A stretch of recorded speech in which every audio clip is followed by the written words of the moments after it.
Chapter 63. Change your thoughts, change your life. 63rd verse. Practice non-action. Work without doing. Taste the tasteless. Magnify the small. Increase the few. Reward bitterness with care. See simplicity in the complicated. Achieve greatness in little things. Take on difficulties while they are still easy. Do great things while they are still small. The sage does not attempt anything very big and thus achieves greatness. If you agree too easily, you will be little trusted. Because the sage always confronts difficulties, he never experiences them. Living without difficulties. This verse conveys so much with an economical use of words. Every time I read what Lao Tzu is saying here, I feel that it's impossible for me to experience difficulties in my life if I'm willing to accept his sage advice. He counsels that we learn to think in moments rather than in days, weeks, months, years, decades, or a lifetime. All we ever get is right now. That's it. So we must avoid the inclination to magnify tiny events or worry about a future that may never arrive. It's the little things that make all the difference in our world, and keeping life simple replaces chaos. As Lao Tzu reminds us, see simplicity in the complicated.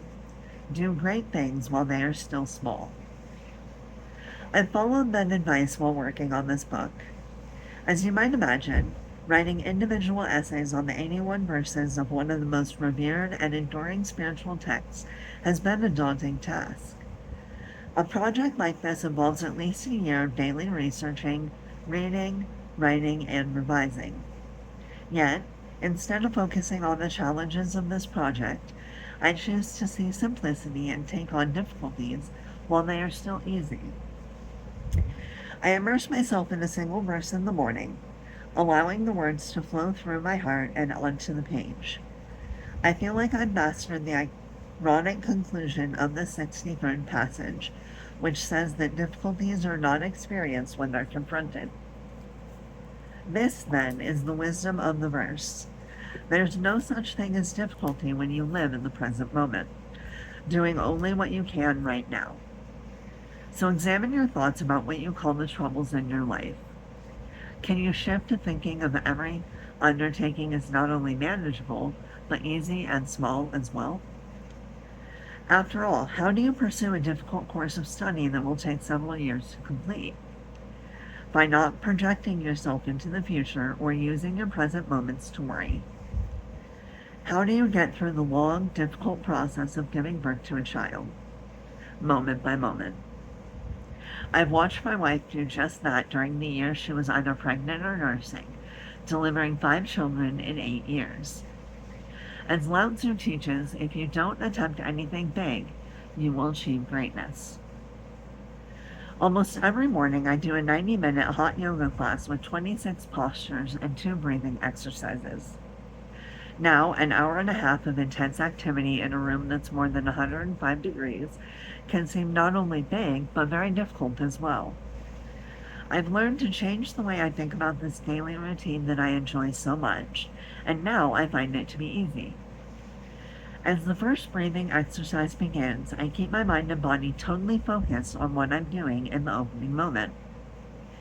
If my mind wants to wander to what I'll be doing in an hour, I just bring it back to the present. I look in the mirror and remind myself that this exercise or posture is small and simple. Bingo. Difficult is out of the picture. By practicing in the present moment and training myself to stay in a state of simplicity, I've made my 90-minute yoga class a snap. I've achieved what I consider to be greatness in the little progressions and movements that have evolved naturally. It's work without doing, and not action in action because I've confronted what might have been thought of as tough. The result is that I don't experience difficulty. Lao Tzu urges you to change the way you look at your 21st century work by doing the following. First, look for the simplicity in what you call complicated by seeing that in this moment it's not hard. Change your preoccupation with tomorrow, along with all of the tomorrows that comprise your future. My friend Byron Katie, whose husband, Stephen Mitchell, created a wonderful translation of the Tao Te Ching that I've incorporated in this book, gave me my favorite definition of insanity. To believe that you need what you don't have is insane. I'd add, believing that you can't be content and happy now because your future appears to you to be difficult is another form of insanity. Looking at what you have, look at what you have and realize that you're obviously fine in this moment. A Course in Miracles states this idea so well. You have no problems, though you think you have. Second, think small. Change your notion of thinking big to thinking small and getting big things done. Examine whatever it is that seems so enormous that it terrifies you to start. Then shift your thinking to see what can be done today in your precious present moments, completely ignoring the overall picture. Your accomplishments will magnify into greatness when you undertake the small. By doing so, you'll paradoxically see huge results. Do the now. Set aside some time today to focus on the biggest challenge in your life. Break down whatever it is to one thing that can be done today, right in this moment. Erase the big picture. Simply do what you can now and let everything else fade. Write the opening paragraph of your novel. Lay out your blueprint for the home you want to build. Sign up for one course at a local educational institution. Go for a 2-minute run. Be in the now. See how doing the now at this moment brings big results by paradoxically staying small and simple.